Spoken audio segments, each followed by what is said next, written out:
ایک دفعہ کسی کے گھر ان کا داماد آیا ہوا تھا۔ اس کی ساس روٹیاں پکا رہی تھی تو وہ ساتھ ساتھ گنتا جا رہا تھا۔ جب ساس روٹیاں پکا چکی تو اس نے پوچھا، ماں جی کتنی روٹیاں ہوئیں؟ ساس نے کہا، پتر مجھے کیا پتا۔ تو اس نے کہا، اچھا 21 روٹیاں ہیں۔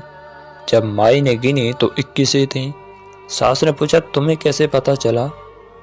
اس نے اپنی عزت بنانے کی خاطر کہا، مجھے غیب کا علم ہے۔ اس کی ساس نے لوگوں کو بتانا شروع کر دیا۔ اسی دن سردار کی گھوڑی گم ہو گئی۔ سردار کو کسی نے بتایا کہ ماسی بشیرہ کا داماد آیا ہے، اس کو غیب کا علم ہے، وہ بتا سکتا ہے گھوڑی کدھر ہے۔ چنانچہ سردار پہنچا ماسی بشیرہ کے گھر اور اس کے داماد کو مسئلہ بیان کیا۔ اس نے کہا، سردار جی کل آپ کو آپ کی گھوڑی مل جائے گی۔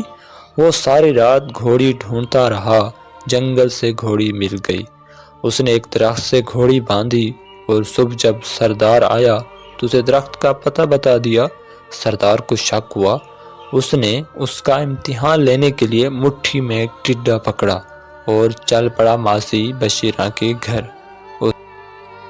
اس جوئی کا عرف نام ٹڈا تھا۔ جب جج سردار پہنچا تو اس نے کہا، بتا تو میری مٹھی میں کیا ہے؟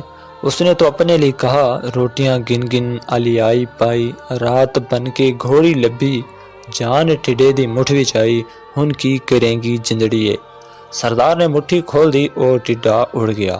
سردار جوئی صاحب کے قدموں میں گر پڑا۔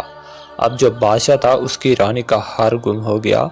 بادشاہ نے اعلان کیا، جو ہار ڈھونڈ کر دے گا اسے منہ مانگا انعام دیا جائے گا۔ سردار کو اعلان کا پتہ چلا تو سردار جوئی صاحب اور ٹڈے کو لے کر چل پڑا بادشاہ کی خدمت میں۔ بادشاہ سب کچھ سن کر بہت خوش ہوا۔ بادشاہ نے کہا، بھائی بتائیے ہار کہاں ہے؟ تو اس نے رات تک کا وقت مانگا۔ جوئی صاحب کو شاہی مہمان خانے میں الگ کمرے میں ٹھہرایا گیا۔ کمرے میں جا کر جوئی صاحب اونچی آواز میں راگ الاپنے لگے کہ روٹیاں گن گن علی آئی پائی، رات بن کے گھوڑی لبھی، جان ٹڈے دی مٹھ وچ آئی، ہن کی کریں گی جندڑیے۔ مال کی نوکرانی جو کھانا بناتی تھی اس کا نام بھی جندڑی تھا۔ اس نے سن لیا، وہ آئی اور اسے کہا، بابا جی آپ کو پتہ تو چل گیا ہے ہار میرے پاس ہے، لہذا مجھے معاف کر دیں، میں ہار واپس کر دیتی ہوں۔ جوئی صاحب بولے، اس طرح کر ہار محل کی چھت پر رکھ دینا۔ سو بادشاہ نے پوچھا تو اس نے بتا دیا، ہار چھت پر موجود ہے۔ بادشاہ نے خوش ہو کر اسے اپنا وزیر مقرر کر دیا۔ پرانے وزیر کو بہت برا لگا۔ اس نے سوچا کیوں نہ بادشاہ کا ہی کام تمام کر دیا جائے، لہذا اس نے رات کو بادشاہ کے اوپر چھت گرانے کا پروگرام بنایا۔ جوئی صاحب اب اس کام سے اکتا گیا تو اس نے سوچا بادشاہ سے اسے جان نہیں چھوٹے گی، کیوں نہ کچھ غلط حرکت کی جائے۔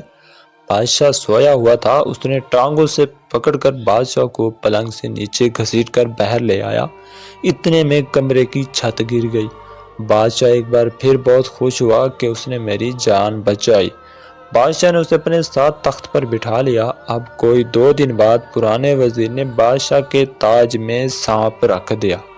بادشاہ کا تاج لایا جا رہا تھا۔ جوئی صاحب کو پھر سوجی، اس نے تاج کو ہاتھ مارا اور تاج وہ جا گرا، اس میں سے سانپ باہر نکل آیا۔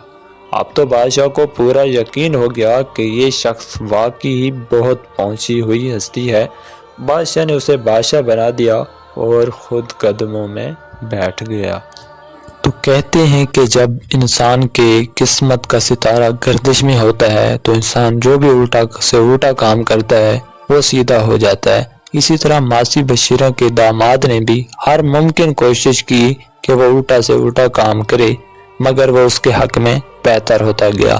تو قسمت میں، مقدر میں جو لکھا ہوتا ہے وہ انسان کو ضرور ہی ملتا ہے۔